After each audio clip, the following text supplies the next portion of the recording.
Good morning. We'll get started right away.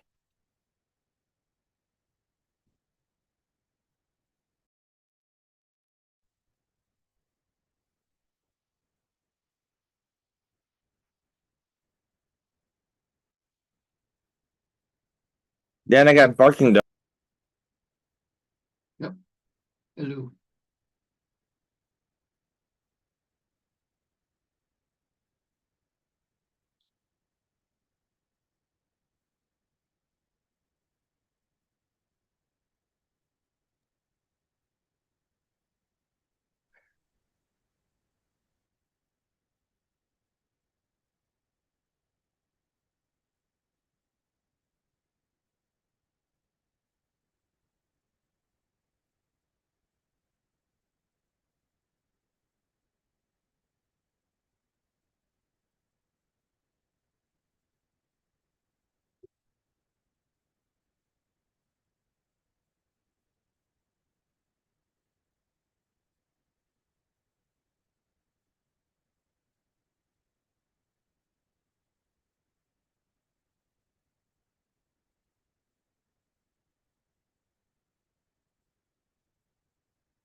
How are you this morning, David?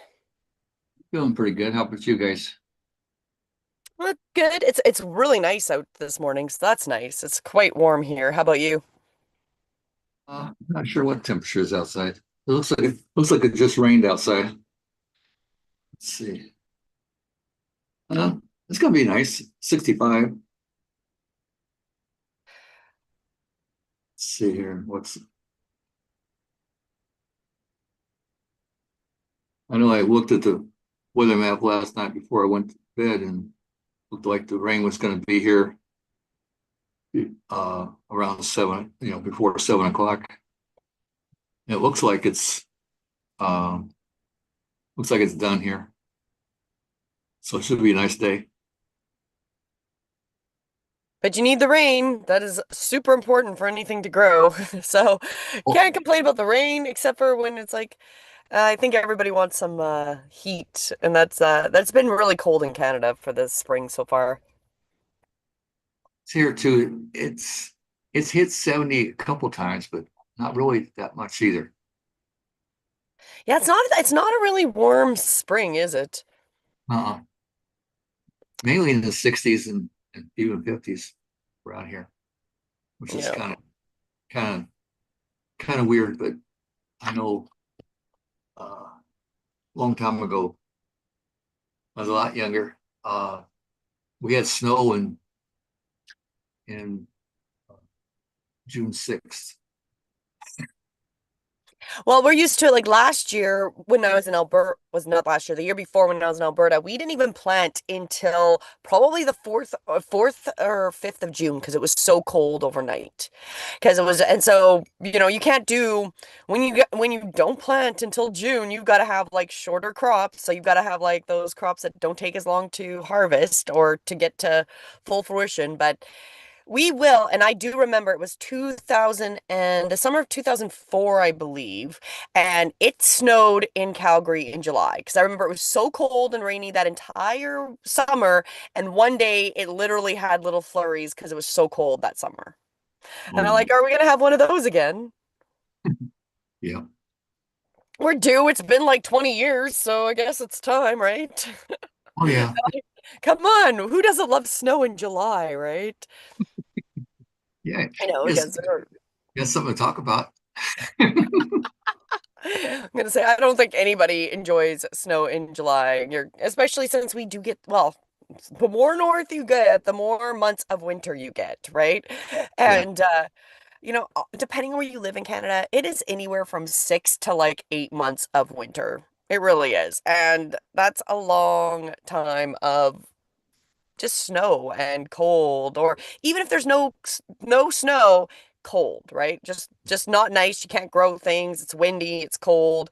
It's not enjoyable to be outside. So I can't complain. Today is really nice, and my daughter is well, grandma, so my mother-in-law, had told us there was a yard sale this weekend. And my daughter had collected all this stuff since traveling that she's not using anymore, right? So we either have to sell them when we go home and empty our garage and we do a garage sale or here. So she put a bunch of stuff together and she's just having a great time selling her stuff because this little town here in Nova Scotia is much busier than the rural town we live in Alberta, right? So there's actual people coming and so she's been happy. She's selling all of her old stuff and she's just excited. So this summer, her job has been she's going to a farmer's market each week to sell the crafts and things she's made. And then she's selling stuff at the garage sale.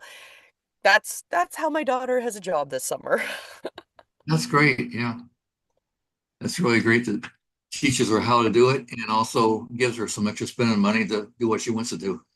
Exactly, exactly. And she's at that age. She'll be 14 in October, right? So she wants her own money. She wants to do her own things. And she's kind of at that weird age. And there's not a lot of jobs yet. And like besides maybe babysitting, she's kind of on that younger end. So even if there was jobs, she's kind of on the young end. So they're not, it's harder for her to get a job at 13, 14. So this Yeah. has kind of been our workaround because she really wanted a job this year. But we found her an ability to go to the to these farmers markets, sell her stuff, and now, doing the garage sale. However, the ironic thing is when we got to grandma does a bunch of crafting because that's why we do the farmers markets. Grandma makes a whole bunch of stuff. And grandma had this one like wire twine. And I'm like, ooh, that'd be perfect. We've been collecting crystals all over North America. We went to a mine. I collected a bunch of amethyst. I have a bunch of quartz from like the quartz sites, but actually the part what is that glyphs called, Mike? Do you remember what those glyphs were called? The Blythe Yes, yes, glyphs that are out the corner of California, Nevada, and Arizona, where those three states meet. yes. And we actually boondocked right by them. And so we got there late. Just south of Coachella. Yes, yes. So we boondocked by them, and they had a whole bunch of quartz and really cool crystals and rocks. So I collected some of those, and so I made up all these crystal little pendants. And she's like, "Mom, those sell like hotcakes." And I'm like, "Okay, I might make content that is debatable if people love it or not, but I do know adults like crystals, and you give them a good deal with a nice little crystal pendant, people will buy that." Yeah. So I guess my next life, I'll be making crystal pendants. Yeah. It used to sell quite a bit around here too. Crystals did back when my wife used to do that sometimes. Yeah, yeah. Well, that was my thought. I didn't have the right wire, and then I saw it at grandma's. I'm like, I gotta make this because I kept recommending them to my daughter, and of course she wasn't interested because she makes pins and beaded stuff. So I made them and put them together, put little labels, and said, "Hey, just take them when you go to your markets." And she's been very successful selling them, and she sold a whole bunch. So I'm gonna have to. We've been looking for new wire that's equivalent to what I found at grandma's, because of course it's like some random crafting thing she bought that we can't necessarily find. Like we can find wires for jewelry, but it's not the same. So that's the next hunt is to find that stuff. Uh, so Mike, are That'd you be ready to go? You're back? Got rid of the dogs? I got rid of the dogs. I don't know if I've unmuted myself or not, so I can hear you. okay. Yeah, I'm back. I'm just the dogs are noisy and I'm just checking to make sure um since since the Facebook group page has got finicky with live streams, I don't think it doesn't matter. We're live streaming on my Facebook, LinkedIn, YouTube, whatever. So, and your computer seems to have come back to life after getting a bath. So, Yes. That was So if I Mother's drop Day. off the video feed, we know the computer's caught on fire, but it's been running all night and seems like it's fine, but it wasn't fine on Sunday, Monday, Tuesday. So go No. figure. Well, you got to go figure about the rain, right? So it keeps raining, and Mother's Day we went for dinner, and it was nice. It was a little bit windy, but it had been sunny. And we've been fixing our vents. Like this has been a long another side story. Anyways, they weren't quite fixed. Didn't think anything of it. Left my laptop on the bed because I had another show I was going to go to come home to my bed soaked and my laptop soaked from the rain while we were gone. So I break stuff without even trying. I'm really good at that. I should get an award. But on that, don't leave your laptop on your bed, especially if there is some leak on your roof. Even if it's sunny, just With don't. kids, with dogs, always put your tech stuff in a safe spot because if it's a laptop, this is why people like desktops. Desktop computers don't move. Yes, they are cumbersome, but they generally don't move. The worst thing you're going to have is a cat on your keyboard. From all my years of tech support, a desktop computer will sit in the same spot for 10, 15 years. Never touched, never gets broken. Laptops, people destroy them. They leave them on planes. They just like, My Okay, my brother last did time, it on okay, the mine. same laptop that just resuscitated itself after drying for a week. Um, I was outside in Nevada, so we were kind of boondocking outside of Las Vegas, and it was beautiful out. So I'm like, I'm gonna sit outside and do stuff. oh, Until my dogs are playing around me and they run into me, knock my laptop off, and there's no give when you're on rocks. There was no give. My screen was immediately destroyed. So that was only in what, like November, end of November, beginning of December? Is that about when that yeah, happened? something like that. Because we bought the new MacBook in Las Vegas Christmas Eve, I think. So. Yes, and then Mike did fix that, and then I'm like, yeah, okay, we got that fixed. We got a secondary one because the laptop we were using wasn't working, and then to then have it get flooded again and be down a lot. At some point you're like, I feel just doomed No, with no, because technology. it's funny. We didn't even go over the story. So on Sunday, so I was like, okay, this is fine. This is why we got spares, and this is why when we're teaching you how to produce your YouTube show, how to produce your shows, I'm like, we got to go through the rundown of a computer you're using and web camera and all that stuff, just to make sure in case you get a problem. Mentally prepared to use a spare. So, Sunday we went live with our new show Sunday night, and it was terrible. It was terrible. Well, yeah, So because we were down the laptop, so the laptop's flooded, right? So we can't even use it. So we're like, Mike's like, I gotta open it up and take it apart. We're not even gonna like, we know it's not working. We're turning it off. We're just gonna leave it. So we're gonna make do with what we have, and it was funny. That's what you make do with what you have. Um and it wasn't terrible. Like watching it back, it wasn't horrible. However, you can definitely tell like at some point I'm waiting for Mike to respond and he's frozen. And he can hear me talking in the other room, but he can't hear me or see anything on his end, right? And then you're like, okay, so by the end of it, we laughed so hard. We did another live because we improved our backup between Sunday till Thursday because we did another live on Thursday. And it was better. It only froze once with the older system that we had. well, But we now we so today, you can do this stuff with phone. With Restream, you can jump like if you're hosting a show and you have podcast if you have in guests come in, they can jump on an iPhone, they can jump on an Android, they can jump on an iPad. But as we've mentioned, based on how good that device is how good your video is going to be and the angle of there's just all these factors when you're testing different devices or it's like when you jump on Zoom calls with people or you jumping on a Zoom call with somebody but, on even this particular Zoom call with a laptop, a desktop, a mobile device, like all your devices are going to just have a different level of quality and sometimes they work well, and sometimes you get embarrassed because it's disconnecting or you're dropping or your internet connection's not good. And this is why we're learn from us.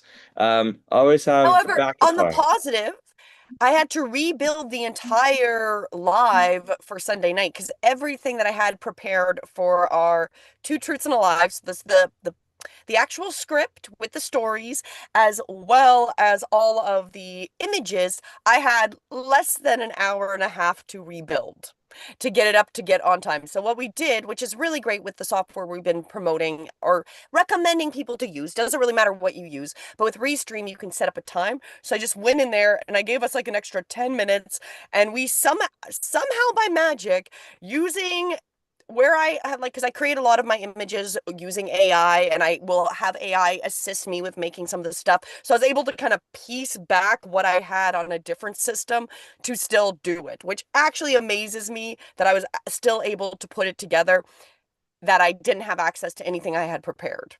So I got to give myself a pat on the back on that because I there's nothing but stress when you do that. However, I think that's the reality. The reality of anything, especially when you're showing up on a regular basis and you're doing something consistently, shit's gonna happen. Shit's gonna hit the fan. Your laptop hopefully won't get flooded from sitting on your bed, but like just stuff that you wouldn't have foreseen.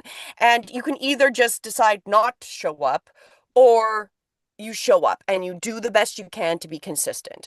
I thoroughly think in the end, especially with what we really want you to do and where it's going to pay off, is that consistency. So even if it's not about ever being perfect, it's about building that authority so people know, they know they're going to trust that you're still going to show up. And if you don't show up, you're still going to put some kind of message out there. Like if it was worst case and we couldn't show up, we would have just kind of rescheduled it. We would have maybe done a little video or something to let people know, it wasn't going to happen, right? And I think that's, people give up really easy. I think this is like a theme I've seen this week, is how Hmm. quickly people are ready to just throw in the towel. Like, I tried it twice. I'm done. I'm throwing it out because it didn't give me back this feedback. But we're in this weird time because Mike and I have been talking about it with the astrology, where right now, especially today we are planting new seeds. We are under the dark moon. And this is the seeds that we're planting is for the long run. So whatever you do today, write it out, was highly recommended. That's a really good thing for whatever you want to create. Write it out, speak it, and be ready that this is something you're going to create, but it's not instant results. We're not in an instant result time. So it's like, how I explained it was, if you want something that grows really quickly, you got sprouts. You can grow sprouts on your counter. You can get them up in 4 or 5 days. You can have some sprouts. We're not growing sprouts. We're growing an apple tree. And that apple tree is going to take a lot longer to get to the point that you're going to get fruit, right? Fruitation. I don't even know if that's a word, but you're going to get that fruit. It's going to take a lot longer. The payoff, though, once it starts producing the fruit, you're always going to have the fruit, but it's not that instant payoff. And that is where we're at, is like right now, especially, is doing the work of what you want to create. Any thoughts on that, Mike? From what we were talking about and how you see Um, it. no. We're building. It's constant building. It's constant building. Well, um, we had been talking about the progression of our even our students in the okay. So our current students that are in the 8-week visibility engine sprint, some have had mindset issues, or like they're doing good, then they stopped. It was Jared last week who had the YouTube account ban, right? And then he went and set up another account. He's like, "Should I? Is it time for me to set up a backup YouTube account, Mike?" And I'm like, "Yes." And I gave him examples of our backup accounts. And then he went and set up a backup account, and that instantly got flagged. They've been unbanned. He's now back producing content. I think he's up to like 40 shorts or something like that over the last 6, 7 weeks. But there's always these, like, as soon as you get into something and something, that you're making wins, there's gonna be setbacks because you're just reaching the next level. And I know when we were um with the some students are just using Restream to do their content and restreaming it to YouTube, Facebook, TikTok, whatever. And other students have this set in their mind that they need to use Zoom to stream, which is then what we're doing. As an example, what we're doing right now with YouTube University is we started these meetings in Zoom, and then we patched in Restream so that way we could live stream to multiple audiences.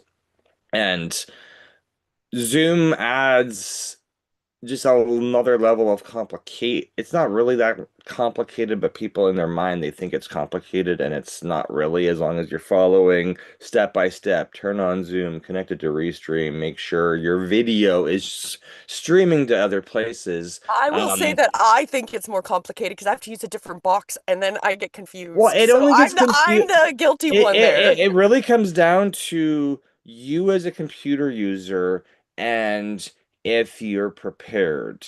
because you could still have technical challenges with Zoom, right?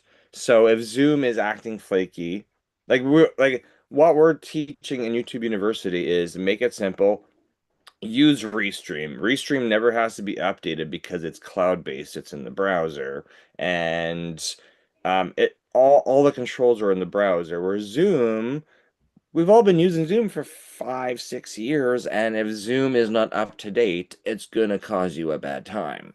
So there's already tech issues with Zoom users, and we've just found that, we've had students go live on Zoom and not actually like they're on Zoom, but they don't actually turn on live streaming to the other platforms. They're like, "What did I do wrong, Mike?" I'm like, you just got so excited that you were on Zoom and you could see the Zoom window in Restream that you forgot to turn on. And I'm like, that's okay because we have these are new processes.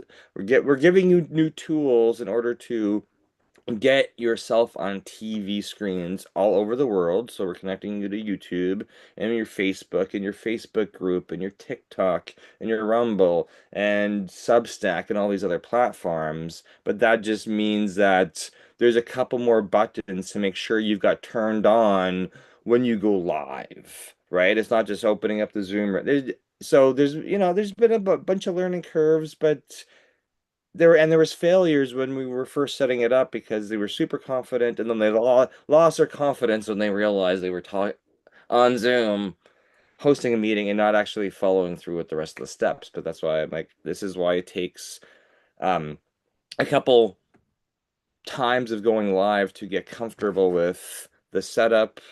Um, Managing if you're bringing in if you're doing a show with guests, well, hosting your guests is another set of skills, and then making sure the interviews get flowing smoothly and your questions are flowing smoothly. And then if you've got props like screen share or video share or something like that, making sure you know how to manage that stuff and not um, voice frustrations to the audience. Because if you're live streaming, it's not just the 5, 10, 15, 20 people you got in your Zoom room that can see your frustration. It's the whole world.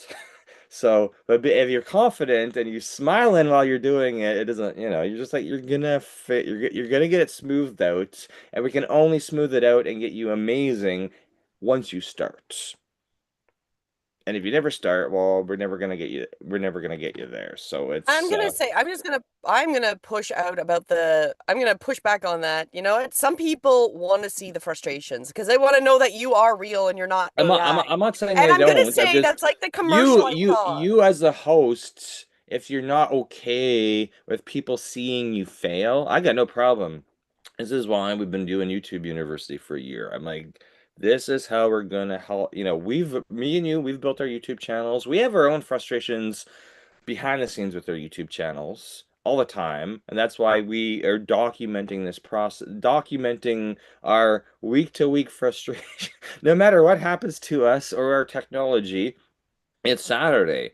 I've brought a MacBook Air back to life after we thought we lost it on Sunday. So we're just like, hey, we're human.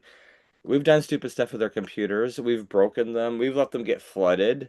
We're back up and rolling. So let's just, we're just documenting the Well, wins and we're losses we've sharing what had. it's really like. Like the reality is that, like you said, like I don't care about necessarily showing my flaws because the reality is that I'm a human. I am not perfect. I am also not a broadcaster. I did not, as I've said before, did not take broadcast training. I am learning how to do this.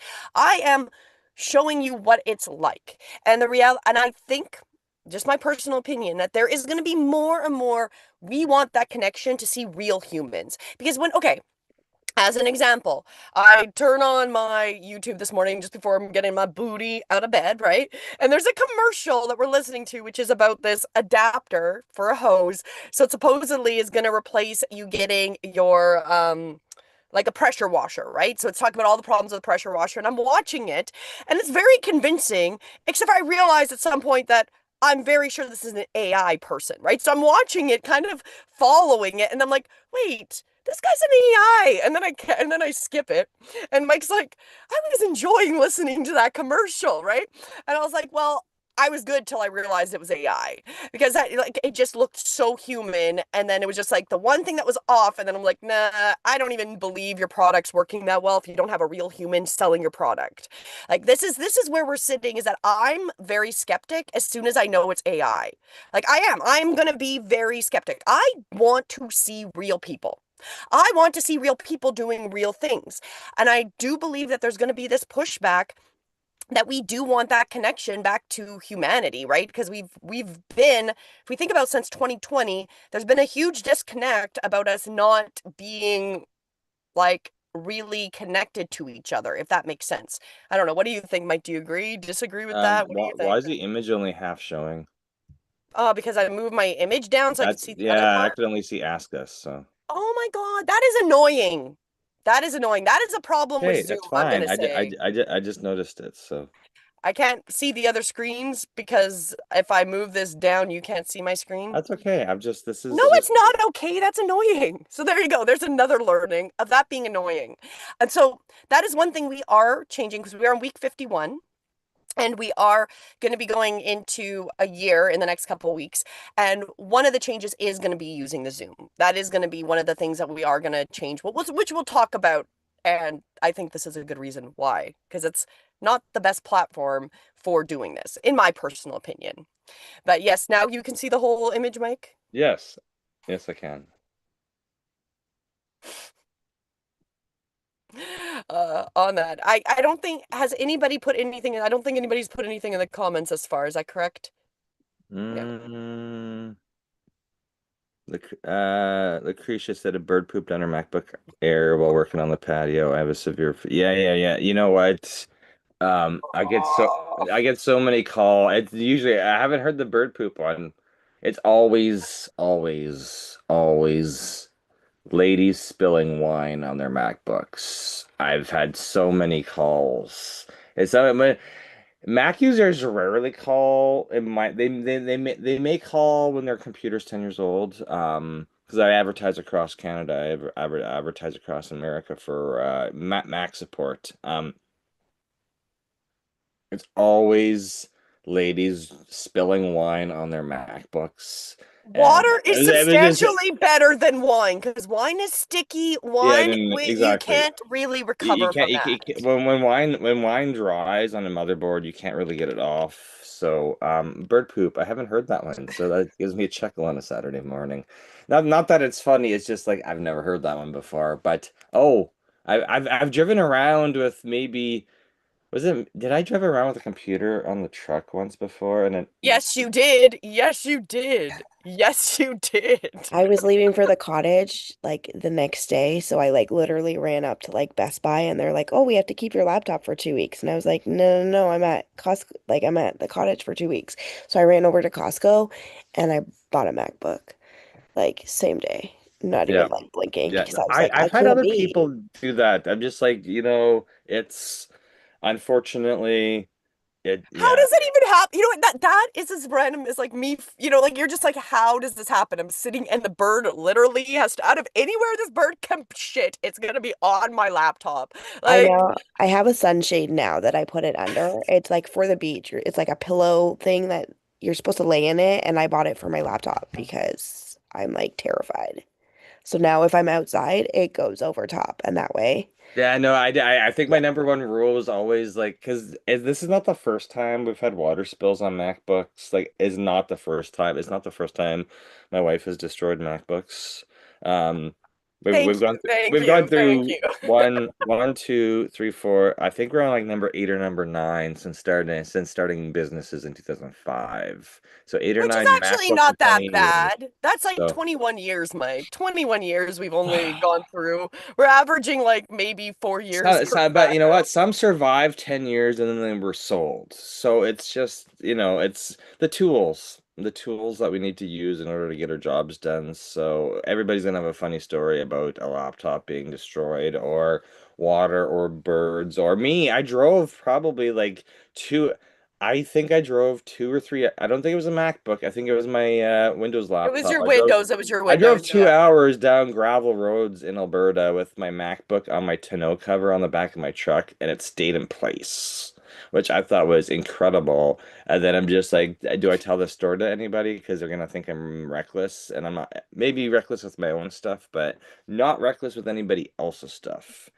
But All I can think of is we have left, like, for how much we've traveled. Penelope, we would take her to classes in the city, and we would put.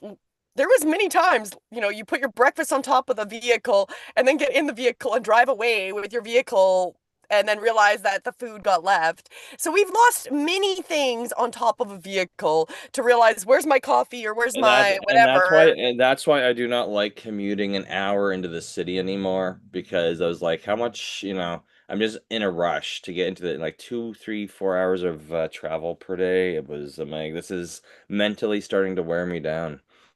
Oh my God, it's just the whole thing of how flawed we are as humans. And that's the truth, right? Like humans make mistakes, and even when you don't, you think, okay, I'm just outside, it's nice, I'm in a safe little place, I'm just gonna leave my laptop here, I'm gonna go run and grab something, and then you're a bird, right? Like, you're just sitting there like things outside of our control, and that's a perfect example of things outside of our control, right? Like that we have to find just workarounds and go with the flow.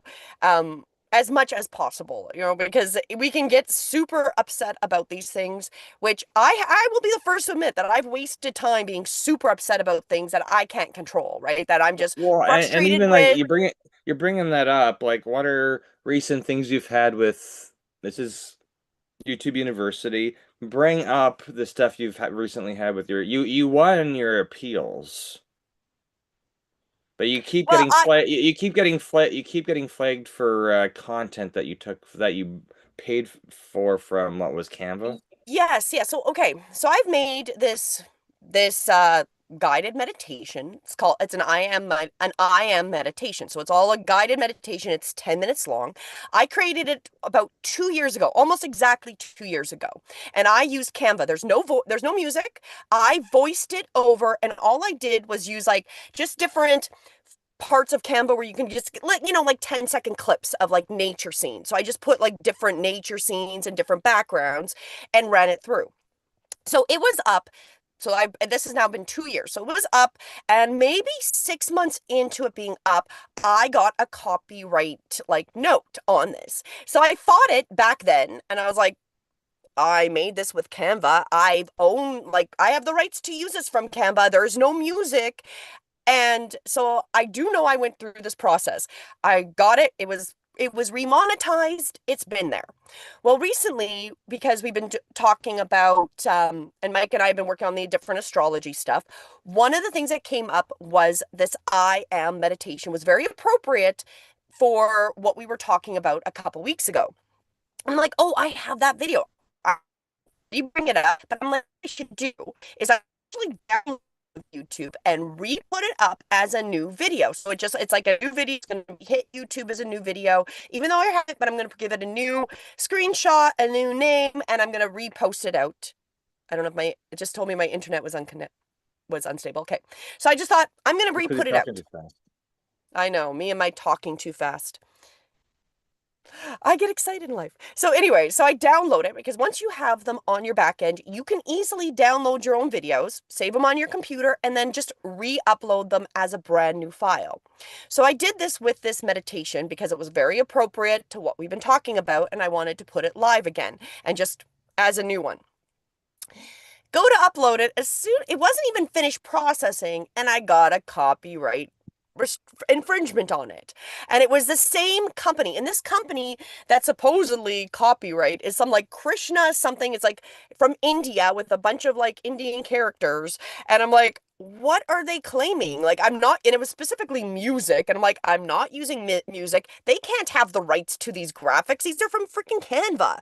So I appeal it through the process, but I actually got a hold of somebody on YouTube because there's a back end where you can contact support with chat, which I actually got a hold of somebody. And I was because what actually bothered me the most was when this time when I went to appeal it, I had to click a button that this didn't happen last time about a year and a half ago, but this stood out this time that I had to click a little radio button that if they deemed that I was doing fraudulent claims, so if I was fraudulently fighting it, I could lose my YouTube channel.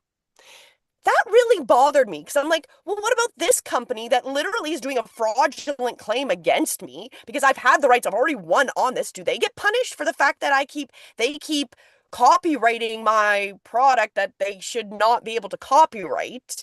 Like, what's their punishment? If I can lose my channel for fighting back and you've determined that I didn't actually have the rights to use this, then they should be punished for being able to copyright it. So I really wanted an answer to that because there's no answers anywhere in the back end of YouTube. So I started a chat and found somebody. They couldn't answer it. They're like, we're going to investigate and get back to you. Because so what actually happened was I was told I'd have 30 days from the first time of, going and appealing, right? Well, literally, my whole monetization was back up and back on my video within like 4 days. And I got an email back that everything had been solved, and they gave me a link to some back end part of YouTube questions. I I never got an answer. I have no idea. I still don't know exactly how this company is targeting my one guided meditation, telling me they have copyright on it. I went through because even Mike went on that link. I'm like, does that link answer anything I asked them? It didn't. But the only thing it really said is different countries have different copyrights. So maybe this company in India, if I was in India using it, maybe they had rights to that. But in North America, they don't. No idea. No idea. All I know is that I got no answers, but my video is up and now monetized. So that's the story of the whole story. I don't know. I don't know what the learning of No, that and is, except for and that's why you. we've just warned about have using, nobody's received.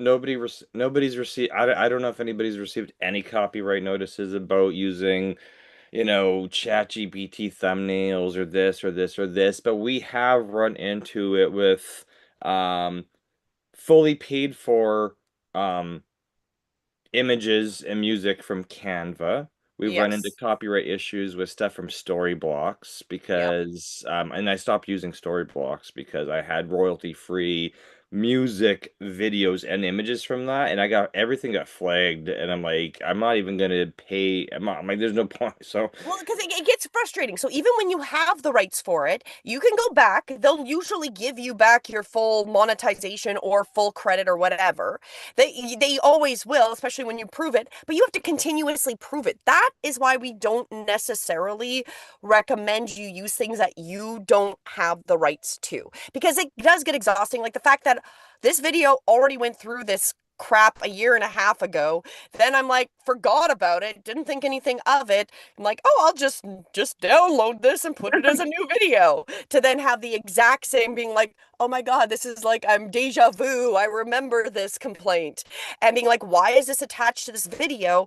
Well, this is one of the only videos where I have content that I had purchased, which would have well, been Canva, and it wasn't even music, right? and maybe I'll talk about Jared's slap he got last week, because it wasn't like his videos got slapped. His whole YouTube channel and his email accounts are shut down, Mm-hmm. which was super interesting because I've never had a YouTube account slap take down my Gmail account. So he couldn't even access his Gmail accounts. And we were like, well, is it because you're using, as I'm talking to Jared and Julie's kind of doing a little, we're both doing a little bit of research on it. We're like, well, in YouTube's in their policies in the back end, we're like, well, you're using a laser engraver. Is it because you're not talking about safety glasses, or but you're also laser engraving poker chips, and gambling and poker stuff's not really friendly on YouTube? Or is it because you talk about in the future you want to engrave firearms, and firearms are also this other thing, right? And then your email address has the word arms in it. So it's just kind of like, I was like, you know what? The whole I've had friends, colleagues come up to me and say, "Hey, can you give me some help with your YouTube channel?" And I go look at their YouTube channel, and they've got, um, they've got they've been tagged for something, and and YouTube's asking them to submit an appeal. And they're like, should I submit an appeal? I'm like, yes, you should submit an appeal, because if you don't submit an appeal, they think you're fake, they think you're AI, or they think Or you're they're or you're pleading guilty. Like that's essentially it. If you don't appeal it, then it's essentially like the idea that if you don't say something, you are kind of the silently agreeing with it, right? exactly. And people say, oh, I never did do the appeal, so my channel can't get monetized. I was like, well, not necessarily, but if you were doing um shady stuff on the side, and that's what got flagged, and then you don't appeal, then you're admitting your guilt. So Exactly, in exactly. Jared's situation, both his YouTube account, his new one and the newest one and the backup one, they were both taken down, and he lost access to both emails. But because he had given me admin access, he was able to do an appeal, and then I was able to do an appeal, and then within like 24, 48 hours he had access back. But I was like, oh, wait a minute, we're giving Yeah, because that was what you Sarah know, said. if you were using that email address for Google, the email address for your YouTube account, if you were also using that for your business email, and that got shut down, that's kind of like you just not really sure what you know, Well, that's what Sarah's saying. Sarah's like, how long he was locked out. He was lucky it was only about 24 hours, right, Mike? That 24 to 4, Jared 24. I think It was under yeah, 48. It yeah, was it was under under 2 48 days. hours. And she said like her Gmail she's had for 20 years. I get that. I have Well, my I Gmail for think years, for I think probably at that's least it. that long. I think having My I my think YouTube is linked to my like personal Gmail, right? Which I intentionally did because when I joined YouTube, it said like that I've been on YouTube forever because I must have started this YouTube account and then never posted anything and then like whatever. So it says my account is a lot older than it actually is. But Yes. like it's my sarah.nixa@gmail.com. No one gets accounts like that anymore. That's how old that Gmail is. That, Mine's I have no Julianne numbers, Duffy at Gmail. I get it, right? Sarah. And you get well, locked out of that, you'll never get it back, right? I'll never Like, get it back. And it's like all of our family communication, all my kids' teachers, all of our doctors, like that's like the family email, right? So I'm like hearing you say that and I'm like, well, shit. And I can't but change in it, your right? Because it's case, like all linked through. it's your personal name. In his case, it was his business name. So is that an advantage that so it's my maiden name, Well, but I'm just whatever. But saying, like, he like for us, like my Gmail, like um would it help me that it's my personal name I think so, because and that it's like technically such an old account? I think the age of the account is the they important know thing, that. because They know it. It says I started in 2011. LOL. What YouTube is looking at is they're trying to shut down anyone who's just firing up Gmails just to get YouTube accounts, because I have the same situation. I have a ton of YouTube accounts, and now if I want to go set up a new Gmail account, you can only have um two Gmail accounts like, in order to set up a new Gmail account, you have to register a cell phone number and be able to go through two-factor authentication. You can't use the same cell phone number on more than two Gmail accounts. Want to bet? So I'm already maxed I have out at with. least 10 and they're all the same phone number.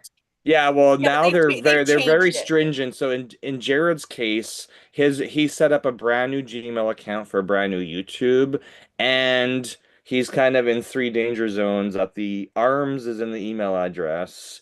He's using laser engraving without visually showing YouTube he's wearing safety goggles, and he's laser engraving poker chips. So he's kind of like flirting with disaster and. Gambling, arms, and okay. So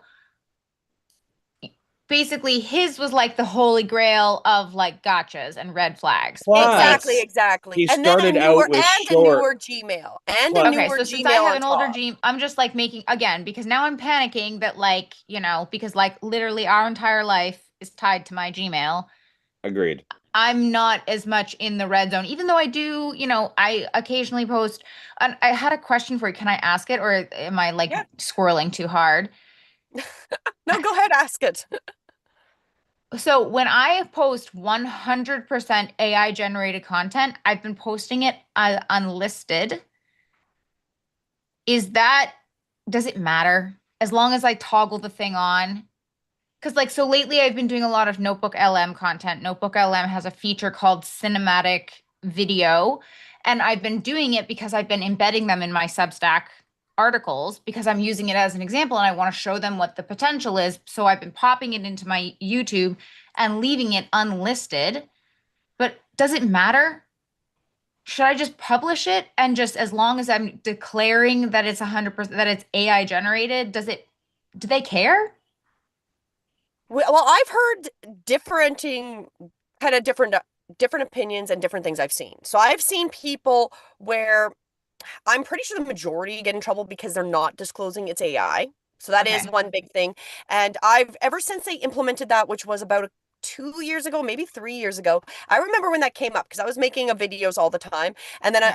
I remember getting an email saying, do that because in the future this could be a problem if you're not disclosing it, right? So I Okay. started doing it as part of my process to either say that I did use AI, like, or I used something that generates. So like that, in the video that I had copyright again, I did say it was AI content. I did. I said that I was using things that looked real because I don't know if those nature scenes were real or not. I didn't record them. It was from the Canva. So I did put that as my, being due diligent. Yeah. So It's more like doing that. if it makes someone or something that didn't actually do it. Like mine is some of them they're like, like animated. So it's Yeah. clearly not real. But like the reason why that question reminded me of this is because like so while his content is, firearms and gambling or whatever and that's why it was like on the cusp. My, content is AI, but AI isn't maybe as scandalous anymore as a It's all topic as I long think as you I disclose it think we're gonna correctly, I right? think well, Notebook LLM's a Google product. Right. And I think we're gonna get to the point where if Google's giving us these tools, because when I went to the YouTube event like 2 months ago when I flew from DC to LA for that thing, they literally were having us use not Notebook LLM, but they've got like they're designing AI. They've already come out with auto dubbing. So when you put up your video in Yes. English, it's auto dubbed into like 12 different that's all AI. Well, Um, because they've got the Create. So now this new app, and I mentioned it last week, but this is a brand new app, is now the YouTube Create. So you've got your normal YouTube app, then you've got your YouTube Studio, then the YouTube Create is all AI. So so clearly they're not against it, but no, I'm I think what they're very doing sure it's going to be their AI they're going to prefer. I think what they're doing is coming up with all these AI tools because they know people they want you to YouTube knows that viewership on TikTok's down, viewership on Snapchat's down, all the eyeballs are coming over to YouTube. They've disclosed that the shorts algorithm is completely different than the longs algorithm versus the live algorithm. Like there's just so much stuff going on at YouTube. New tools coming in. They're giving us all these AI tools because I think what they're planning to do is um they it's not answering your question about unlisted, but I know the reason people do unlisted videos is they want all the background checks run, the copyright check, or the video copyright check done, the audio copyright check done. They want to do the AI copyright check because they want to know if that content is from a Google or Alphabet LLC or whatever the main company of Google is. They want to make sure that there's no copyright claims against it because there's so many And that's AI still tools. and it still doesn't necessarily guarantee, like I said, like Oh you no, can no. still There's gonna have be false something come positives all back. over the place. Yeah, you can still have something come back 6 months later because somebody, well, like mine, that company had to go to YouTube and say, "Oh, she's using our content," and it was very suspicious right off the bat because even the time period was in the middle of like two different clips. So it wasn't even at the beginning of one clip to the end of a clip. It was like in the middle of one clip to the middle of another clip. So even the timing didn't make sense.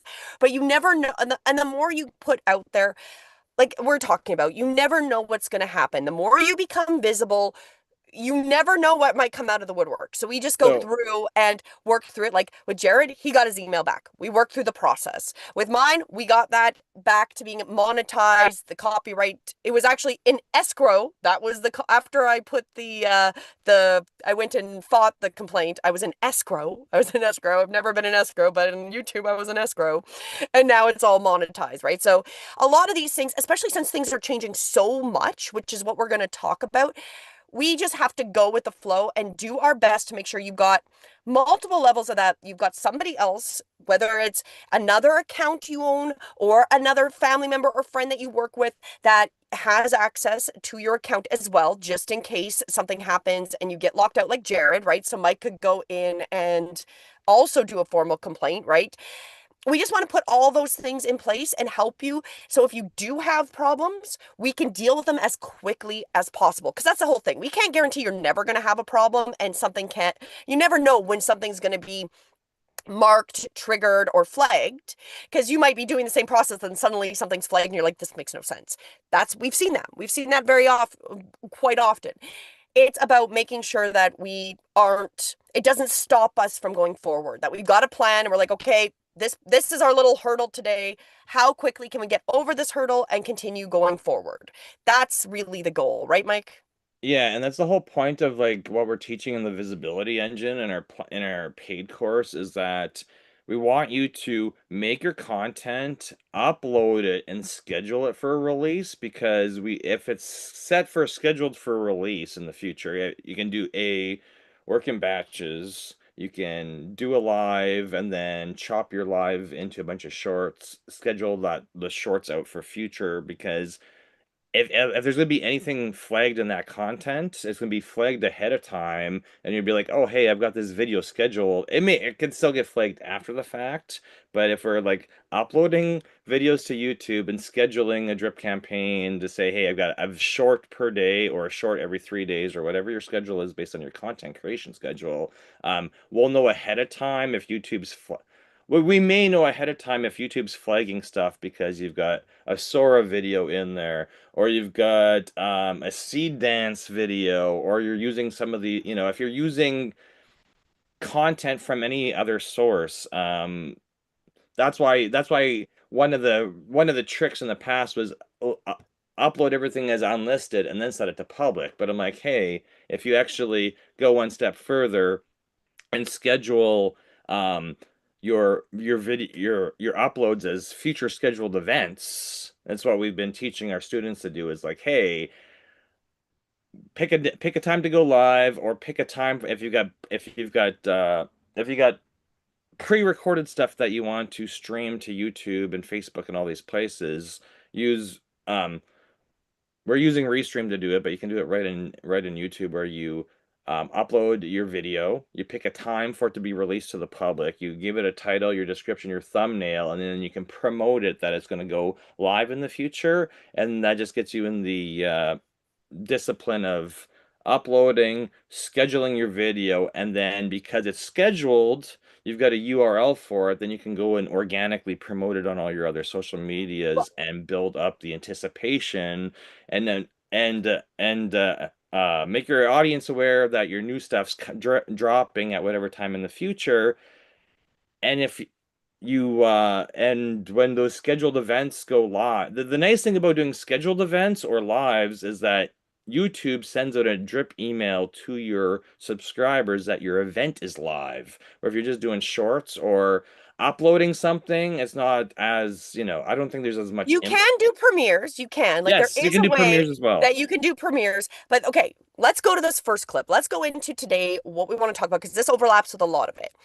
Algorithms mean nothing. So there was a point where people back in the day could do the premieres and that helped, right? Like there'd be a little countdown and then their video that they recorded would go live. Then there was a whole thing where it was actually hurting people. People would lose interest waiting for your countdown to start. So then that wasn't recommended. So this is really one of the first things we really want to talk about is we do not want to optimize for algorithms because the algorithms, as me and Mike were talking about, this is something that came up recently about how they change so much all the time. So I watch a lot of clips and videos from vidIQ. They're always talking, they're looking at historical numbers.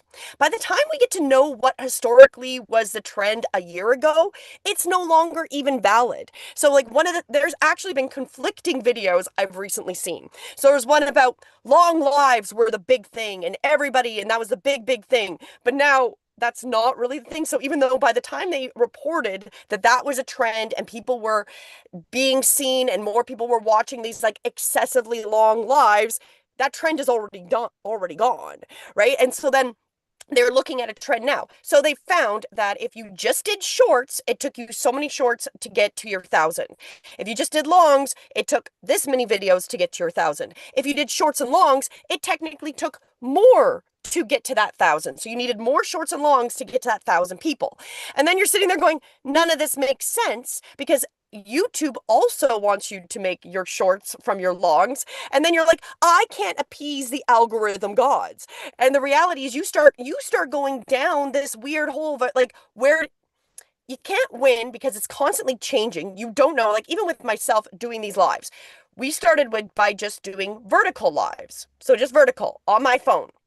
And then we found, okay, I want to do landscape and vertical. So we found a way around it. And even the views on that have changed and that means switching it back to going, okay, if I only do vertical, does that change? I feel like at some point you're just fighting something that you can't necessarily know till after the fact if you were even in line. Does that make sense, Mike? Am I kind of explaining that correctly?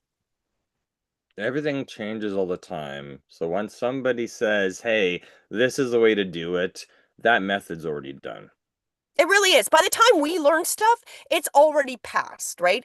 So we want to think of it in a way of doing something that is going to actually matter, right? So again, thinking about we're in this dark moon that right now is planting the seeds for the long run. We're not growing sprouts. We're growing an apple tree. We're growing an evergreen. If you think about some of those seeds where they have to go through the fire and then they actually come to harvest, that's what we want to think about. And that's where we really want you to have your perspective is that we're not doing trends. We're not worried about what everybody else is doing. We're building something that's going to last in the long run.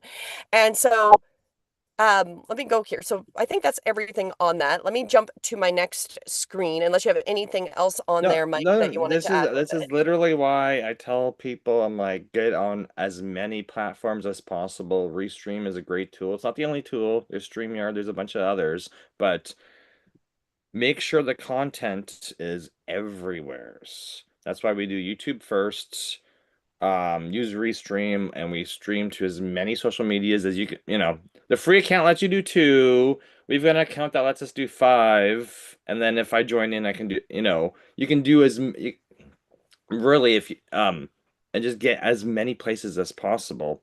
Well, that's exactly it right here, right? It's create consistently your weekly lives, your regular uploads, whatever your rhythm is really going to be the key.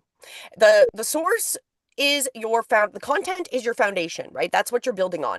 Consistency matters more than perfection, like we talked about, right? Like showing up consistently is how you're going to find the people. Because I want to think of it as this way that you want to be as annoying as some of these commercials. Like literally, somebody sees you, they go on any social media platform, they want to see you and be like, oh my God, I've already seen this video on every other one. That is the perfect end result, is you've annoyed people because they see you so much, right? And so the idea here is everything else flows from this content, because I was even looking at where we go once you get this posted. Well, we can't go anywhere if you don't make content. If you don't have content, we can't go into the strategy of how you do your emails or how you build the community or how you build all these other steps. If there's no content, you can't go through the rest of the steps, right? Everything flows from getting consistent and making the content. Any other thoughts on that, Mike, before I go to the next screen? No, go ahead. Any questions as well while I take a moment to find a... No, I've had people ask me about a lot. Everybody's asking me about shorts recently, and I'm like, you know what? There's so many ways for you to make shorts. You can use a tool. You can use tools to make shorts. You can do them manually. You can do them manually in YouTube. We're using Restream right now. Restream will do auto clips for you. You can do Opus Clip. You can use Descript. It doesn't matter what tool or method you use to make shorts.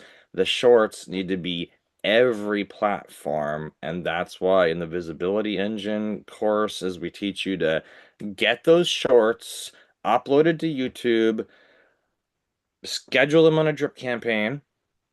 That's why at the end of the 8 weeks, we want you should have at least 30 shorts ready to be scheduled out on a drip campaign.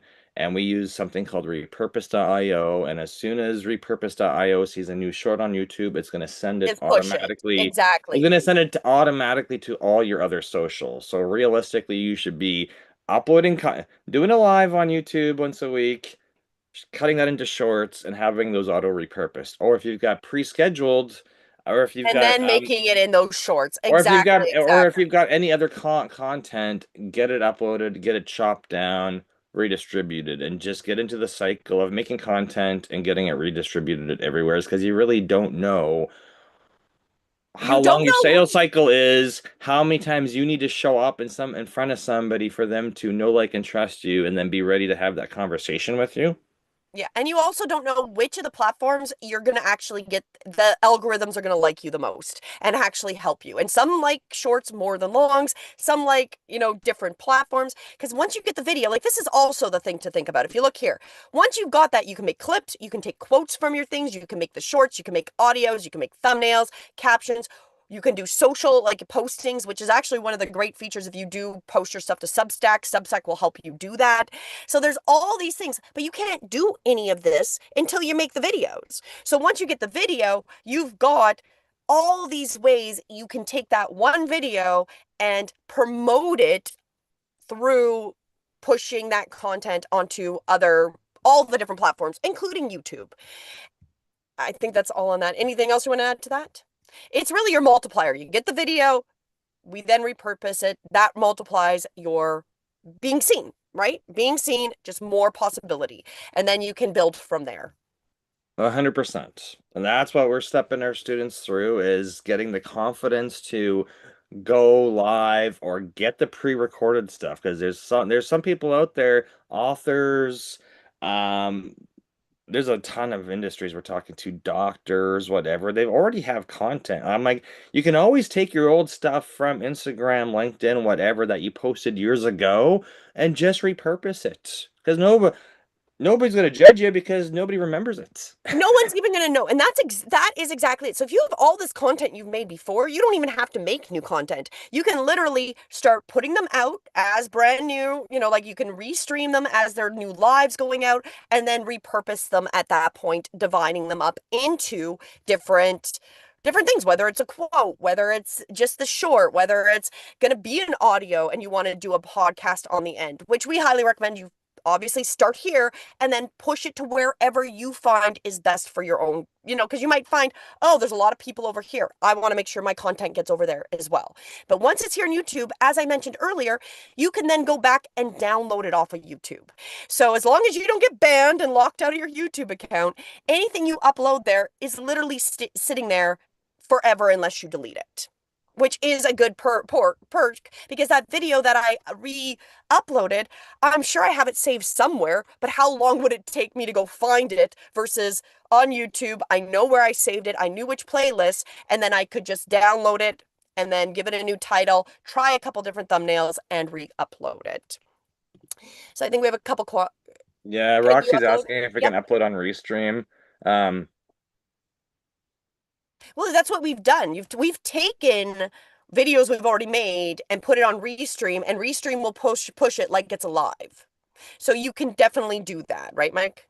yeah, this is why we picked Restream. I know people say, why aren't you using Ecamm and StreamYard and this and this and this and this? I've literally gone through every person who's given me a different suggestion. I have gone and tested their software, and there's perks to some of them, but like Restream is super easy to use, and it has Yes. what I think's the most features. And if you're starting out, there is no barrier to entry because it's free.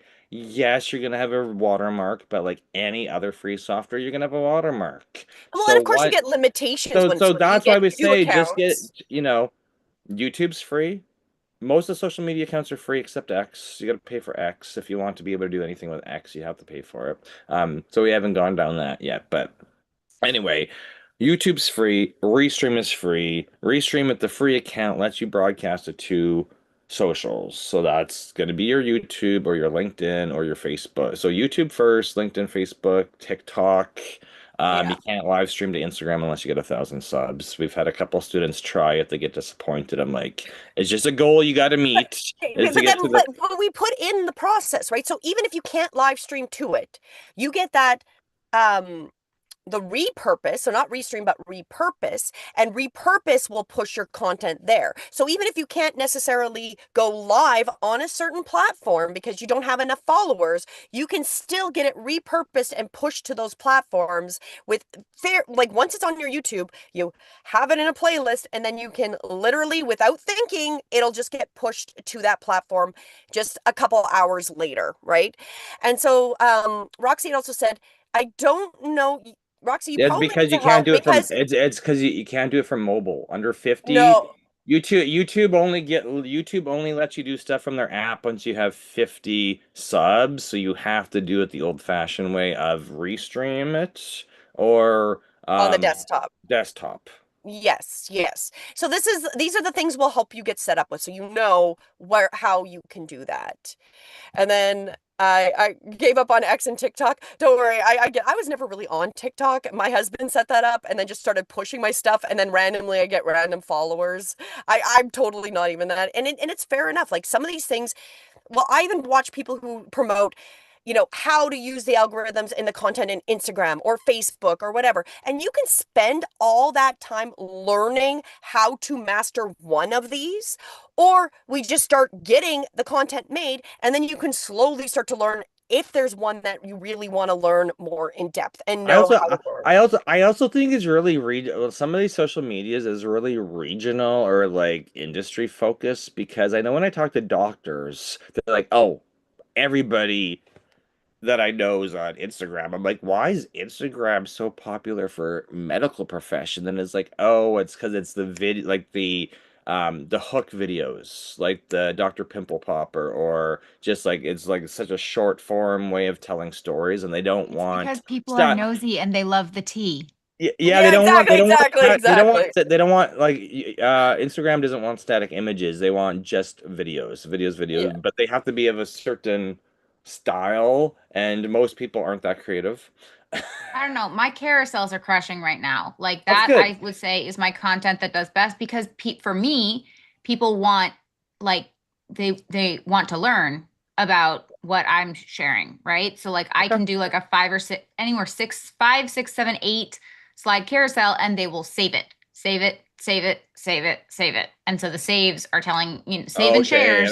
and I'm old fashioned. If I find anything on any social media, I just do a screen recording to my phone. That's how I do everything. So I I take a screenshot stuff screenshot. too, I take and a then I screenshot of the name I so mean, I it's can like go I'm back not to saving it. it because I've been banned off Instagram like 6 times because they don't like my name, don't get hacked cybersecurity. So I just keep getting banned. So it's like, screw it, I'm done with you, Instagram. So So that's what I do as well. And then I put the screenshots.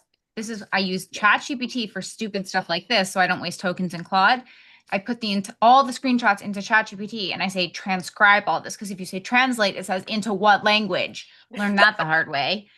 I got it all in Japanese.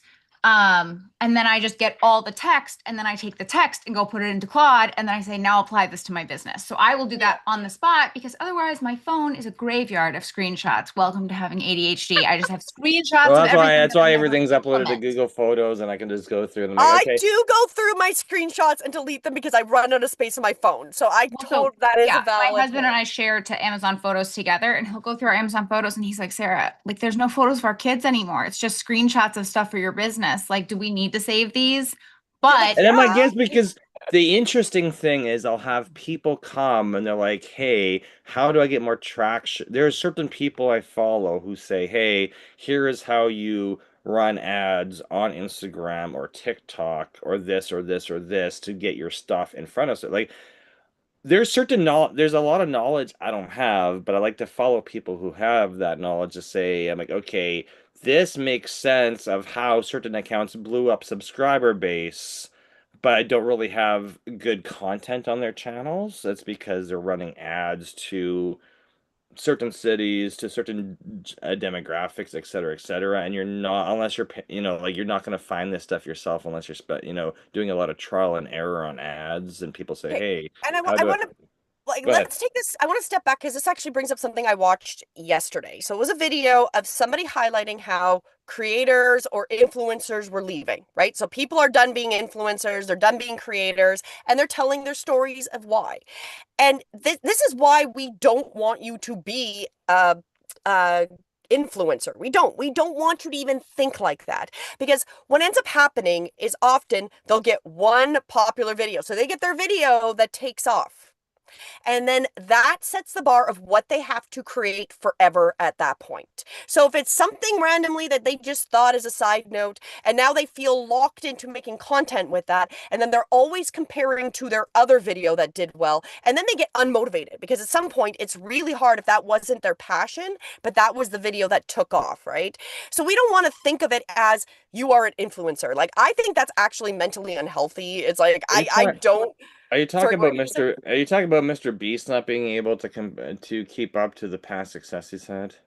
No, no, this wasn't even about Mr. Beast. This was Okay. other people. This was a bunch of people that maybe had like 70,000 influencer, maybe close to a million. They weren't huge, huge ones, but they were all walking away because one of them, like, I had a video with 2 million. I can never get, no matter what I do, and I even try to mimic it, I can't get it again. Then they feel like they just fail, right? Because they got one video that took off and they're like, I don't even like making that content. I feel like I'm niche now into this content that took off, yet that isn't even what I want to make, right? I And can so, really speak to that because when I very first started online, like the very first coach that I had said, post 3 times a day and was like trend chasing. So yeah, and this was when I first started, I was very slow at editing too. And like I was doing 3 Instagram reels per day. All I was doing was walking around this house with my phone on a tripod, recording. I felt like an idiot because I wasn't as confident on camera either. And like doing, those stupid TikTok dance videos and then pointing at air and like Oh yeah, I yeah, learned, okay. And then the box would jump. Yeah, I oh know what my God. And then the editing was so slow. And I was spending my entire day making content. And you know what I wasn't making? Money. well, you Because all weren't I even, was it was, doing was pointing at air. There's no exactly, money in air. And it was well, it was so exhausting. I burnt out so fast. I had spreadsheets of planned reels and I was chasing the trends and chasing the trends and my worth felt like it was tied to the number of likes on these videos and it was yes, it was. I was doing affiliate that marketing and it you was are so one. exhausting. You are exactly sounding like all the people that were on that video. Like, that is exactly the same kind of story they were talking about, right? And that's not maintainable. You're not gonna, you like, unless you love trends and you're just absorbed. Even my daughter, she makes her own trends. Like, she's very successful with her own YouTube, but she wants to make her own thing. She'll kind of follow trends, but that's exhausting. Like, it's not her passion to follow what other people make. And just because it's a trend, by the time you even jump on it, are you too late, right? Or are you like literally have to be on top of that? And then I was actually watching a creator event, which was a bunch of moms talking about things. And one of them was talking about the struggle to keep up, right, with trends and why they started to walk away from doing that too, right? So it's like, this idea of what we want you to do is that you are here for the long run. You're planting your roots, you're getting your content everywhere, you're getting the system so you make it one place.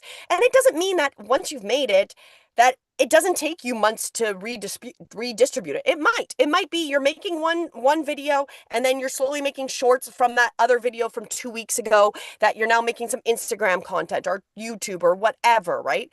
Once you've got them there, they're never taken away. And very rarely, unless they're super, super related to just a specific time period, most of the time nobody will actually know when they were made. And I often get videos like the other day, I came across my own screen. I was like, why do I recognize this video? Because it was my video that I had made 2 years ago was suddenly showing up again on another platform that that I was like, wow, that's interesting. Did people just start watching this, right? So going very much into trends can be like, that's not even, I don't think majority of people can maintain that. And it's going to make you very unsuccessful. If you want to be seen, stopping showing up because you're burnt out from trends is going to be counterproductive to you being seen. That would be my personal opinion. Any other thoughts on that, Mike, before I jump to the next one?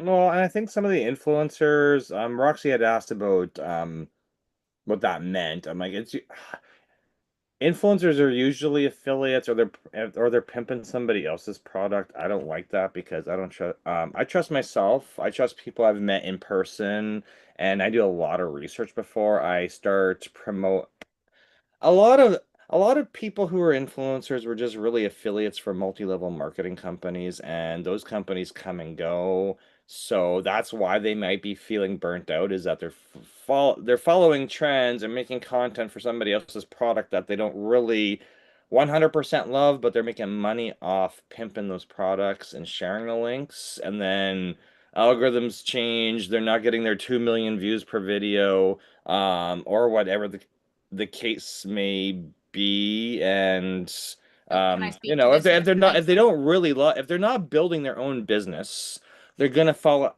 out of love with it. That's what I'm gonna say. Well, and If it's it's it's not a your very so own like creation. if you see like people online on Instagram, especially lifestyle influencers who will say, here, I get this all the time.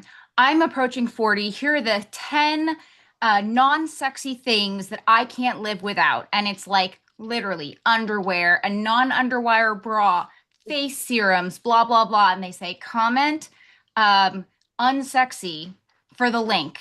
And you comment and it sends you a link and it's their Amazon storefront. They are an Yeah. Amazon influencer and they are getting a percentage of everything you buy. People who have huge accounts and who every single one of those posts has like 6,000 comments on it. Meanwhile, half of those are them replying. So it's really 3,000 comments. Or they're just They make running Instagram ads to promote their yes. own stuff. That's what I find all the Well, okay, time is and that was people. another thing that that influencer thing did talk about was, especially when you become affiliate, and this was always like, okay, I've An did done. affiliate and influencer are two different programs. And actually, affiliate is the much more profitable program because you get a percentage of the entire cart, Yes, but I not also just am the I videos. am anti being an affiliate. And I am going to say this before all of this stuff existed, I've done MLMs. I have sold different products, and I have had personal experience with things where if I'm going to sell for another company, that company better be at my standards. And I am going to say 99.9% of those affiliate companies are not up at your standards. Or an influencer feels because they get all these samples of stuff, but they're not going to use them, but they're selling them to you. And that myself is like, well, I get you're making money, but it's so unethical and it's so wrong. You're selling something you wouldn't even use for yourself. And that is where we have to be the change, right? So I don't sell things that I wouldn't use. That's why we do not affiliate with like anything, because we'll maybe recommend what we're using I don't now. even.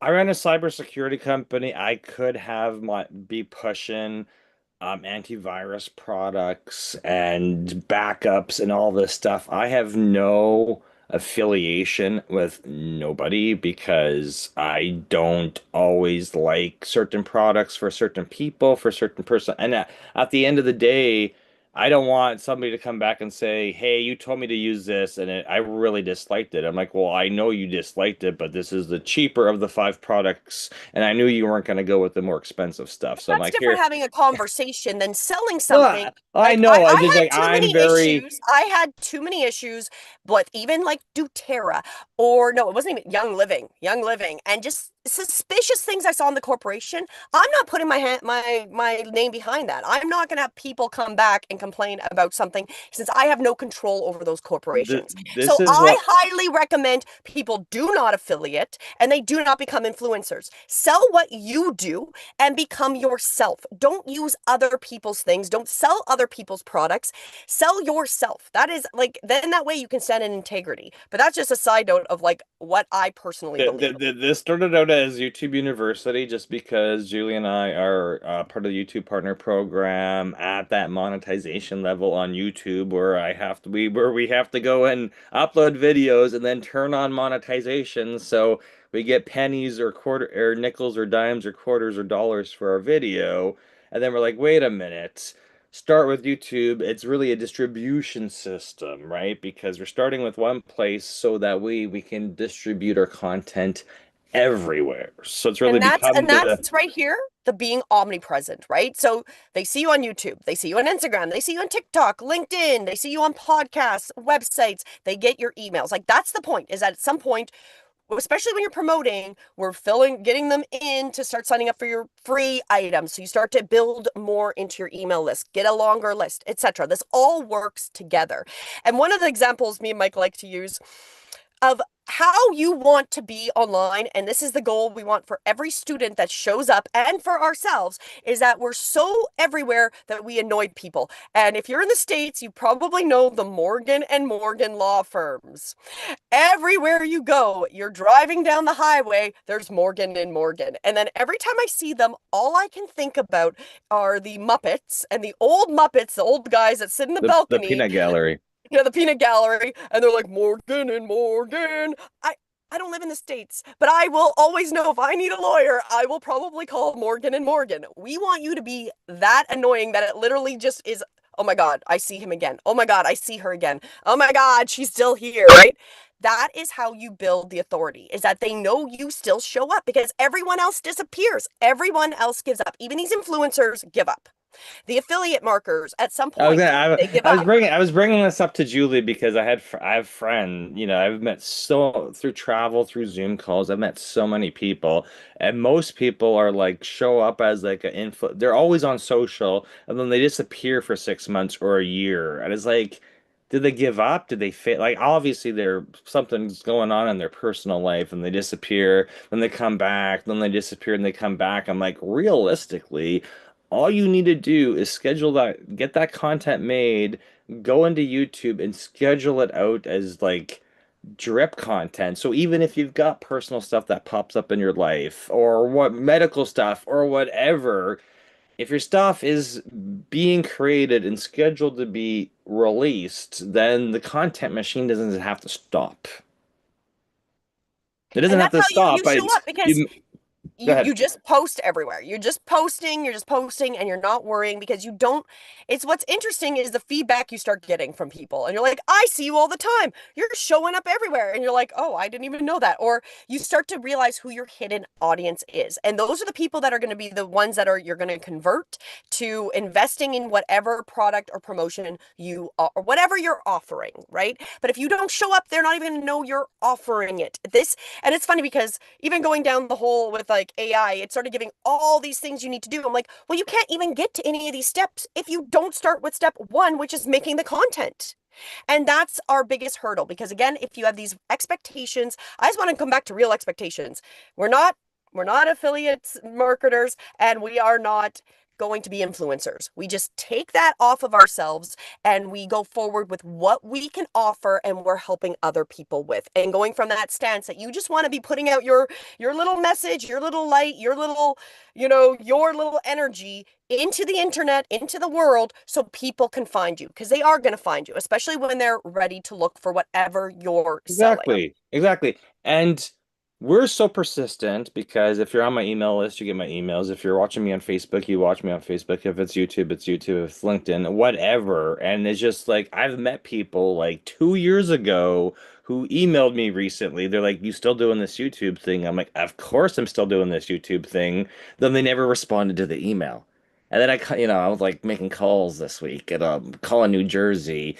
And I got a hold of this one lady, and she's like, "You're still doing it, right?" And I'm like, "Yes, I'm still doing it." She's like, "Okay, a lot of my friends need help with this. How do we get this How do we get this in person?" And I'm like, "Find a room, give me dates, we'll come teach people how to do this." Right? So I'm just like, where is the I'm like, oh, this person I've met a couple times in person when I've been doing in-person networking stuff in New Jersey reached out and then didn't respond when I reached out. So I'm like, you know what? I gotta track her down and call her on the phone and ask her if she's, are you interested? Oh, I'm interested, but like it's got to be in person. I'm not gonna do Zoom. I'm not gonna just show up. And it's like, well, that's fine. But now that I know you're interested, I'm like, let's make this happen because if you're Well, and interested, in I know you fairness, got friends that are interested. Well, the reality is everybody knows they need to do it. And where we come in is, right now, every single person can do this without us. But what we do is we are gonna make sure you actually do that. So we've got some changes coming up because we're hitting the 1 year. Actually, next week is our 52nd week of showing up every Saturday. So we've got some changes coming. We're not gonna announce them all till Saturday, but there is some things going on because we want to help you show up. And sometimes you just need that little bit of guidance, a little bit of tech support, and then that constant being kicked in the booty. So, Mike, did you want to kind of start with this and explaining what we're doing? I guess so, because we've had a lot of people ask us, everybody moves up their own space. Everyone, I think what we've learned in the last year is everyone moves at their own speed, and some are super quick and will do a lot of stuff themselves, and other people need to be literally handheld every single week and reminded, and more pure support, more moral. Some people need tech support, me remoting into their Windows or Mac PC and helping them. Other people are good with that. It's just they want, a podcast host. We've learned that. Some people just want a podcast host. They're fine with the tech stuff. They just want somebody to show up on camera with them once a week to ask them questions. And I'm like, great. Or just like you're doing, which is a production manager, somebody on the back end. I'm like, who's- I'm okay with granularity. What I want is feedback of like what precisely you need help with. Because sometimes it's been YouTube channel design or thumbnails, and other Exactly, times exactly. it's So like what we've done, let's go go back to ahead. what we've done so we can help you out. So we've got now 3 or 4 different tiers, okay? So we're not going to go anywhere. We're going to continue showing up. We're going to continue showing up live every week. Next week will be the last one where we're going to go through the Zoom link with it. But there will be the weekly live trainings. You'll get the links to it, and you can still ask us anything and put those in the comments. That'll be still for getting started if you want to join us that way. So that's not going to go anywhere. But then we've got the other tiers. So why don't you explain a little bit more of tier 1 and tier 2? I think is going to be interesting for most people because that's where I think they're going to get the most value. Okay, so tier one, we're gonna do a members only monthly private stream. So you pay to have a stream with us where we can go through your tech stuff. We're gonna set up a Discord channel so that way, as I said, we've had some people ask for Discord access, and it just we had a lot of requests. We're like, okay, how can we get you to be accountable and show up weekly for help? We got to put a little bit of skin in the game and pay for it, right? So, and we have students paying. We have people on tier three right now already, where we're meeting with them twice a week. So we're just like, how can we make this affordable for everybody? There's still going to be the free class on Saturday, but we're going to move off Zoom and just respond to live chat on YouTube and Facebook. That's the free one on Saturday. Now, if you join us in tier 2, 1, 2, or 3, you will get a link that you can join us live like this. So you'll be able to come live with us, ask us directly on the Saturday classes. Those will all be included with all of the paid tiers. So you get to be on camera if you want. You'll get a link to do that. But we're moving on camera into Restream because we're gonna drop Zoom because Zoom Yes. is um Inefficient for what we need at this point. inefficient, and we as we've shown you this year, we've literally moved from Zoom to Restream. Everything we do with YouTube, everything we do with our own visibility engine in our business, it's all Restream. The only time we're using Zoom is this Saturday class, and I'm like, we don't really need to use it. We're still going to support people who are running, we've got students who run Zoom only, like rooms of 20, 30, 40, 50 Yeah. And we people. know how to help them and all of that. So your first option, you can join us live. We'll continue. It'll be Saturdays at 9 a.m. and you can comment in the chat. Tier 2, you get to come live so tier 1, sorry, Momentum Club. You get to join live. We're going to have a private community. Where you can literally get us to answer any questions. You can just reach out, all of that. You'll get special member perks with that. Tier 2 is where we're going to hold your hand a little bit more. So you will get a one-on-one support session each month. So if you're having tech issues, you're having problems with your live streams, you're going to get that. Or We're you, going or to you have just need to know how to efficiently use YouTube because I realize Many people don't know how to customize the look of YouTube. They just look at that YouTube back end and they're like, I don't even know where to start. And I'm like, perfect. Let's start with background, description, links. Exactly, exactly. Let's remove the features of YouTube you're not even using, because if you're only doing shorts, we don't need all the columns in YouTube to show up. We just need the shorts column to show up. So So with that tier two, you're going to get all of that help. You get at least one session a month of the support. And we are also, and I know it didn't show up on here because AI didn't put it on, but there is also with that tier, when you go live, we will be in the background for support on all your lives. So we are giving you up to 15 minutes of support if you're having any problems. So we're literally being your production manager in the background so we can give you what feedback what and what assist you. which is good, because right now with any of the anybody in tier 3 right now, when they let us know, when they give us a heads up that they've scheduled their daily or weekly lives, we're verifying that they are ready to go, that everything's going to work, and then we go and check on their YouTube, their Facebook, their LinkedIn. We just make sure, we via text message or Facebook Messenger, we're telling them, hey, your video stream looks good, your lighting's good, your audio's good, or if they have a We're tech giving them the issue. Like feedback, we're right? literally live giving them feedback that, it's a success, because you want to know that if you're putting all this time and effort into this stuff, that everything's You don't want to go live for an hour and realize that you had that you no were muted, volume. because that's happened to people, and I'm like, you're muted. No, I'm not muted. I'm like, I can hear your podcast guest. I can't hear you. You're I can't hear muted. you. Exactly, exactly. So really, so we've added these two tiers in between. And of course, the third tier is where we're going to hold your hand. We're going to help you make sure you're getting your content. This is literally assisting you step by step that everything is set up. But if you don't need that much help, tier two is the option where we're going to be your backup tech, your backup support. We're going to assist you as you go live, but you're motivated, you're making your content, you're competent to do all that stuff. We're just there for whenever you need to call for help. As per Mike, ask me anything, call for help. Yeah, We're implementing that in tier two. And then tier one is just where you get more hands on hand, where more communication, versus just commenting in our lives with the free version. So it kind of explains what those are. So these for tier one and two, they are discounted till we go into our year, which will be June 1st. They'll all go to the prices of the $66 a month and the 188. So if you do want to lock those in, you can lock in that rate indefinitely. Literally, we'll give you, if you sign up for the 44 a month, you'll get that until you decide not to join us anymore. We are going to lock those in. All the rest will change as of June 1st.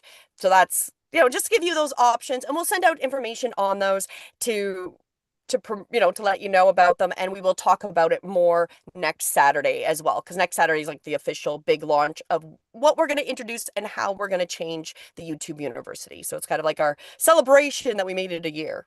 yeah, and just to give us, like, some of the feedback we've had is that, well, I need more instruction on how to do this, because you remoting into my computer and showing me was great, but I need more assistance. And I'm like, okay, well, how about I make you a video that I'll make you a video of step by step. You think that facilitates you in your learning? Because sometimes people need to see the same step visually 100 times before they're confident with it. I'm like, I got no problem, because I'm like, I do this stuff all day long. So if you're a paid member, I will go in and do a screen recording using Restream to show you how to go and make shorts with YouTube, or make shorts with Descript, or make shorts with Opus Clip, or whatever, because you want to learn this stuff, but you need customized hand-on-hand hand-holding training, or you need me to go make you a video to show you exactly what your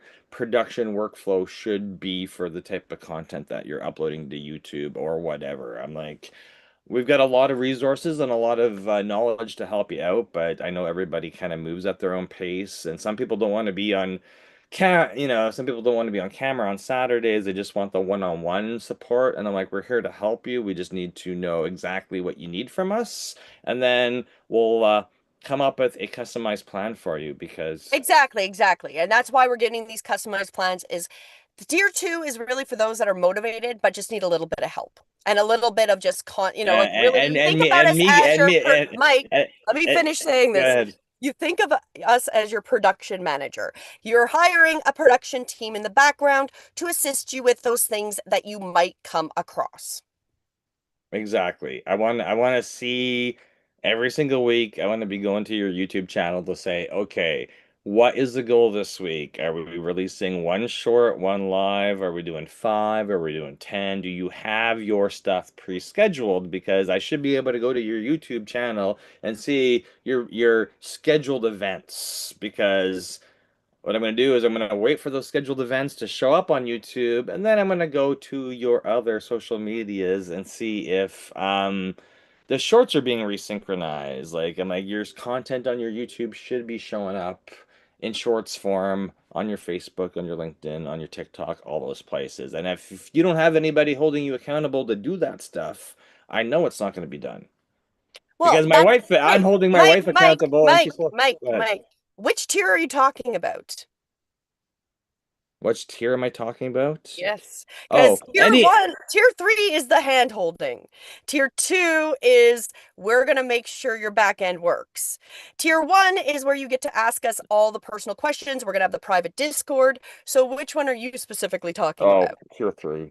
But that's because that's what we've had They're people. not, they're different tiers, Mike. I know. So I'm just excited for everybody to get started and to get their content made so we can hold you accountable to making your content.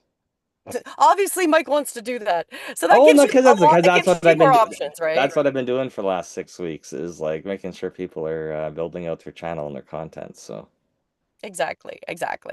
So that is where we're taking this to. So this is now until June 1st. If you want to lock it, I would highly recommend locking that in and take us up to be your production managers because the reality is we know stuff goes wrong. And often, even with Mike, it's some kind of update or some other weird thing that he has to help. Often, a lot of his things that he does is actually really just like fixing background stuff that people end up having other issues with it their own it's computer. it's going through the instructions that you're skipping. Exactly. Or whatever thing you've missed for that, or you're an update or something that is just becoming a burden and causing you the grief, right? And it's amazing how many of these little things happen all the time. But on that, since now we've been about an hour and a half in, just a reminder, we will be back again next Saturday. So that is going to be for our year-end celebration that we've been up live for 52 weeks. So make sure you join us. And we have updated our two truths and a lie. We're going to continue doing it, but we're changing it to Monday nights because we're going to attempt do something a little different on Sunday nights. But do join us. It is a lot of fun and it's a really good show. And I don't know, what is your any thoughts on our shows, Mike? No, we're just showing examples of producing your content and going and having multiple different formats, right? Because we started out with YouTube University on Saturdays, and then Julie added her Breathe Within yoga call on Sunday mornings, and then we do literally we're taking viewer feedback and changing things up. So I literally got a call from New Jersey the other day saying change the time of the Sunday morning because every when you're doing the yoga show, everybody in the East Coast is at church, and we're like, fair enough, we will bump it to an evening show. No, So so we're always adjusting. Like that is the one thing, like I said at the beginning, we're not running after analytics, we're not running after trends. We are legitimately just fine-tuning a process that we're constantly fine-tuning as well. And we want to help you fine-tune it and get you committed so you can fine-tune it. If you're not committed and not showing up, you can't even fine-tune and get better when there's no content to be made. There's no improvement, there's nowhere to go if we're not doing it. So again, we've got, like I said, and we were pointing out we've got the different tiers to assist so we can give you the different levels because like we said, some people don't need, they're motivated, they're going to show up, they're going to get their content made, they're no big deal. Then there's other people that just need little bit more hand holding, right? And each person, depending on what you need, we want to offer that a solution to assist you that is affordable and can help you go forward being visible, because legitimately we are in that dark moon. This is the time to plant the seeds to grow that big ass tree, because that's what we're growing. That's going to be the foundations for the future. And we want you to be visible and to assist you. And that's really it. We want to help you, and these are the ways we're going to help you. And so reach out, go to IamYouTubeFamous.com. You can sign up there, or reach out if you have any questions. Other than that, I think if there's no other questions in the chat or anything, I think we're good to continue on. Anything else, Mike, for the day? No, I think we're good. We're supposed to only be an hour. We went longer, but we wanted to let you know that we've been asked for more granularity, and we're like, fine, we're just getting started with this, and we're you know, so grateful for everyone who's been showing up every Saturday for the last year that we're gonna keep doing it, and we just got to add more options for more people because every content creator is kind of in a different situation financially, and we're like, that's fine. So We're free giving you tier one to options, four four tiers. options, four tiers, four options. Join us and learn from it so you can go forward. And if you do want to be visible, write that down. That is the best thing to do today, is just write down what you want to create. Visibility for your business or whatever it is, like you want to find growth. Write that down specifically before 4 p.m. Eastern today is the best time of this dark moon to set the intention. It's actually one of the best periods to set something you want to manifest this entire year. But again, remember, this is about building it in the long run. This is not about, I'm just putting duct tape over that crack. We're not doing that. We're going to fix that crack. We're going to go and get the appropriate glue and rebuild that crack and do it the right way. 100%. 100%. So thank you So so thank you, much. everybody. We'll see you same place, same time. I Are we doing Zoom next week? Or is this Yeah, the last week of next Zoom? week Okay. will be Zoom, so we'll send that, and after that we will be sending out the links If for you it. read the email, I completely gutted the email. I removed a lot of stuff out of it because we're going to change the format of the show. But as always, live on Zoom, live on YouTube, live on Facebook, live on LinkedIn. Chat's always open. And one more week of Zoom, and then we're removing it because it's not really needed for you to go live streaming unless you're programmed to only use Zoom. Restream is so much more powerful. Exactly. And I don't even know if our restream is working at this moment with Zoom because it looks like it's frozen. Oh, no, that's why I don't like using Zoom with Restream. That's Anyway, part of our motivation thank of you so much for showing up. We will see you next week. If you have any questions, go into the I Am YouTube Famous Facebook group and just leave questions during the week because it's gone quiet again, which I don't like. But it'd be nice to post your wins there. If post links to your YouTube channels, post links to your videos, because the whole point of having a community is for us to share what's happening, and I feel like I'm the only one in there this week doing anything. So, hey, we have to be our biggest cheerleaders. So remember, you are your biggest cheerleader because no one else is going to be your cheerleader except for you, because you're the one that cares about your content. exactly. Anyway. Have a great day. We'll see you guys next week.